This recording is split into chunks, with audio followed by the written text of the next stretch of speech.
อาบน้ำค่ะเข้าบ้านไม่ได้นะต้องไปอาบน้ำก่อนบอกพี่คือตัวมีไว้แล้วไง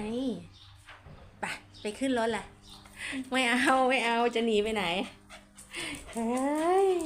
ไม่ค่ะโอยต้องไปอาบน้ำนะคะโอ้ก็พี่ก็ตรงนี้ว่างแล้วไงฮะ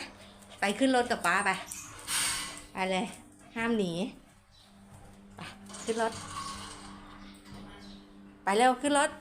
ไปอาบน้ำเยี่ยมมาก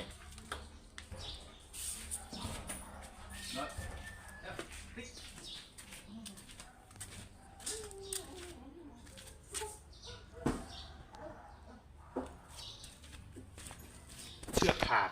เอาทำไมอ่ะหมาไอ้มะขามอ่ะน้องพาไปสวนเมื่อกี้ อ๋อ เชือกขาดโอ้ตายโอเครอ